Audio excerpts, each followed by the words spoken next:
अस्सलाम वालेकुम। 10th class हम लोग चैप्टर नंबर 1 पढ़ रहे हैं, केमिकल एक्विलिब्रियम। केमिकल एक्विलिब्रियम में जो कल का हमारा टॉपिक था वो था रिवर्सिबल रिएक्शन। आज भी हम रिवर्सिबल रिएक्शन पे ही बात करेंगे। आपकी बुक पे 2 एग्जाम्पल मेंशन हैं डिटेल्ड में रिवर्सिबल रिएक्शन से रिलेटेड। पेज नंबर 2 से जो एग्जाम्पल स्टार्ट हो, सॉरी पेज नंबर 3 से अनदर एग्जाम्पल रिवर्सिबल रिएक्शन यहाँ पे। तो CaO एंड CO2 इन दोनों के दरमियान रिएक्शन होता है। CaO की स्टेट है solid state, CO2 carbon dioxide gas, ये गैसियस स्टेट, ठीक है। CaO क्विकलाइम, ये केमिकल फार्मूला आप लोग पढ़ चुके हैं। क्विकलाइम या कैल्शियम ऑक्साइड, ये दो हमारे रिएक्टेंट हैं। इन दोनों ने रिएक्ट किया और बन गया कैल्शियम कार्बोनेट, ठीक है। ये कैल्शियम कार्बोनेट केमिकल फार्मूला भी आप लोगों ने पढ़ा हुआ है। इसका कॉमन नेम है चाक या चूने का पत्थर। तो ये जो रिवर्सिबल रिएक्शन है ये एरो रिप्रेजेंट कर रहे हैं कि ये रिएक्शन रिवर्सिबल रिएक्शन है, 2 हाफ एरो, ठीक है। कल हमने पढ़ा था कि ये जो रिवर्सिबल रिएक्शन होता है इसमें at a time 2 reaction take place होते हैं, forward reaction and reverse reaction. Forward reaction में दोनों कंबाइन हुए यानी फॉरवर्ड रिएक्शन होता है कॉम्बिनेशन रिएक्शन, रिएक्टेंट कंबाइन हुए और प्रोडक्ट बन गया। जो रिवर्स रिएक्शन होता है ना उसमें ये होता है कि ये जो हमारे पास प्रोडक्ट बना है इसमें दोबारा से रीअरेंजमेंट होती है, दोबारा से रिकम्बिनेशन होती है और प्रोडक्ट दोबारा से रिएक्टेंट में कन्वर्ट होना स्टार्ट जब हो जाए तो हम बोलते हैं ये अब रिएक्शन रिवर्स हो गया है, ठीक है। तो ये 2 तरह के रिएक्शन है। ये जो CaCO3 है, ठीक है, जब हमारा प्रोडक्ट है इसको अगर हम हीट अप करेंगे ना तो ये ब्रेक डाउन इसकी स्टार्ट हो जाएगी। ब्रेक डाउन स्टार्ट हो जाएगी मतलब ये डिकम्पोज होना स्टार्ट हो गया, तो हम इस रिएक्शन को बोलते हैं ये डीकम्पोजिशन है। जैसे फॉरवर्ड रिएक्शन कॉम्बिनेशन था, दोनों रिएक्टेंट कंबाइन हुए थे, तो CaCO3 जब ब्रेक डाउन होना स्टार्ट हुआ तो इस रिएक्शन को बोलते हैं ये डीकम्पोजिशन रिएक्शन है। अब इस रिएक्शन में ना आपकी बुक पे यहाँ पे ये एरो मेंशन है। इस एरो का मतलब है कार्बन डाइऑक्साइड जो गैस है ये एस्केप आउट हो सकती है, रिलीज हो सकती है, ठीक है। तो ये एरो ये चीज़ शो कर रहा है कि carbon dioxide gas escape out हो सकती है।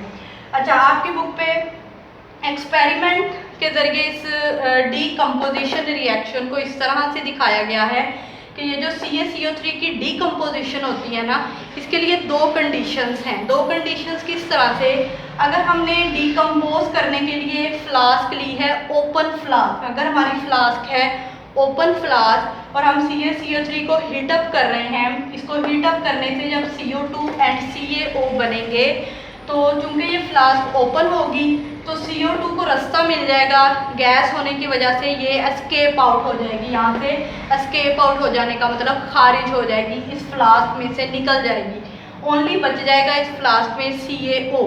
तो जब CO2 रहेगी नहीं तो दोबारा से इन दोनों में कम्बिनेशन नहीं होगा, तो हम बोलेंगे ये रिएक्शन कंप्लीट हो गया है, कंप्लीट रिएक्शन है। और कंप्लीट रिएक्शन को हम बोलते हैं इरिवर्सिबल रिएक्शन।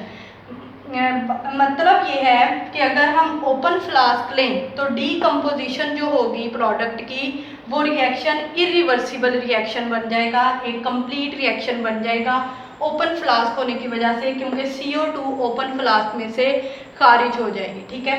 अच्छा, अगर हम दूसरी कंडीशन ये है, अगर हम फ्लास्क लें क्लोज फ्लास्क, ठीक है, फ्लास्क को अगर हम ऊपर से बंद कर लें और CaCO3 को इसमें हीट करें, हीट करने से CO2 एंड CaO बनेगा। अब ये फ्लास्क क्लोज फ्लास्क है, CO2 को रास्ता नहीं मिलेगा बाहर निकलने का, तो वो कांट एस्केप आउट, वो स्केप आउट नहीं होगी, खारिज नहीं होगी। जब वो खारिज नहीं होगी तो CO2 और CaO दोबारा से रिकम्बाइन होना स्टार्ट हो जाएंगे और दोबारा से CaCO3 बनना स्टार्ट हो जाएगा, ठीक है।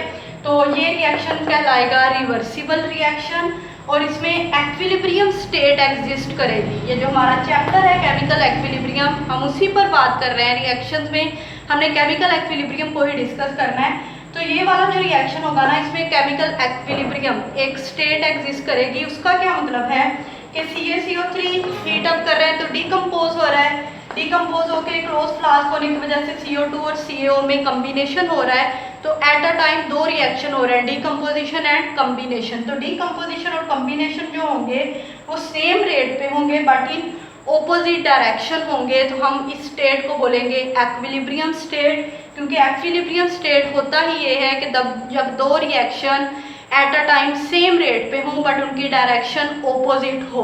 तो इसमें भी यही हो रहा है, डीकम्पोजिशन, हीट करने से डीकम्पोजिशन, और क्लोज फ्लास्क होने की वजह से CO2 और CaO में जो कम्बिनेशन हो रहा है, डीकम्पोजिशन और कम्बिनेशन सेम रेट पे हो रहे हैं बट दोनों की डायरेक्शन क्या है, ओपोजिट है। ठीक है, तो ये पूरा एक प्रोसेस, एक पूरा रिएक्शन आपके बुक पे बिल्कुल डिटेल्ड में है। ये वाली जो चीज़ें मैंने आपको बताई हैं ये हैं पेज नंबर 4 पे, फ्लास्क को ड्रा करके पूरा मेथड समझाया गया है और पूरे पैसेज आप लोगों ने याद करने हैं। तो ये आज का हमारा लेक्चर।